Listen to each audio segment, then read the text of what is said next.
မင်္ဂလာပါရှင်တိုက်ကြီးမျိုးမင်္ဂလာရက်ကွက်ဆက်တန်းမင်္ဂလာဆက်တန်းလမ်းနဲ့ကတထက်တိုက်လေးနဲ့မိတ်ဆက်ပေးပါမယ်ရှင်တထက်တိုက်ဆိုတော့အောက်ကတော့တမန်တလင်းကျွေပြားကကြောက်ပြားကလေးပေါ့နော်ဒီမှာပါ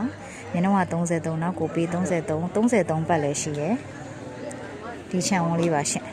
33ပတ်လည်းရှိတဲ့ဒီအိမ်လေးကို3520ညနိုင်နဲ့ရောင်းချပေးမှာဖြစ်ပါတယ်ရှင်ဒါမြို့မြေဧရိယာထဲမှာပါတယ်မြို့မြေအမျိုးအစားပြေစာအမီပေါက်တော့မရှိပါဘူးရှင်ကိုယ့်ကိုခွဲထုတ်လို့ရပါတယ်နော်ခွဲထုတ်ဖို့လည်းအာမခံပါတယ်ခွဲထုတ်လို့ရပါတယ်မြို့မြေရန်ကုန်ပြည်လမ်းမှာရန်နေဆိုင်ကယ်လေးနဲ့ဒီနေရာရောက်ဆိုလို့ရှိရင်ဆိုင်ကယ်နဲ့10မိနစ်ခွဲဆိုရောက်ပါတယ်ရှင်ဒါဒုက္ခမြိုင်ဘက်ချမ်းမှာပါပါတယ်မင်္ဂလာဆက်တန်းဆိုပေမဲ့ဒုက္ခမြိုင်ဘက်ချမ်းမှာပါတဲ့ဟာလေးဖြစ်ပါတယ်ရှင်ခြံစည်းကတော့အကုန်လုံးကတော့ဘေးပတ်လဲရောနောက်ကိုအကုန်လုံးအုတ်တိုင်းခတ်ထားပါတယ်နော်ညနေက33နောက်ပေး33ပတ်လည်းဒီအိမ်လေးပါ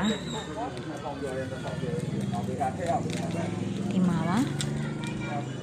ဒီထီတော့အုတ်တက်ထားပါတယ်အပေါ်ကကြောက်ပြားကအုတ်ဖို့တော့ရင်စိုးလောက်ထိတက်ထားပါတယ်နော်ခေါင်းရင်းမိုင်းလို့ပြပါမယ်တချံလုံးကတော့အုတ်ကတော့ဒီမှာအုတ်ကဒီထိတက်ထားပါတယ်ရှင်အုတ်ကရင်စိုးလောက်ထိတက်ထားပြီးတော့အပေါ်တော့ကြောက်ပြားကလေးပေါ့နော်ဒါကို3520ညှိနှိုင်းနဲ့ရောင်းချပေးမှာဖြစ်ပါတယ်ရှင်ပိုင်ရှင်တိုက်ရိုက်ညှိနှိုင်းဈေးလေးပါဝင်ကြည့်လို့ဆိုဝင်ကြည့်ရတယ်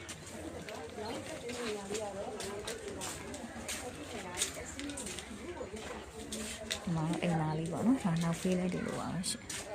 ဒါတော့ထင်းကားလေးဒီမှာအိမ်လေးပါရှင်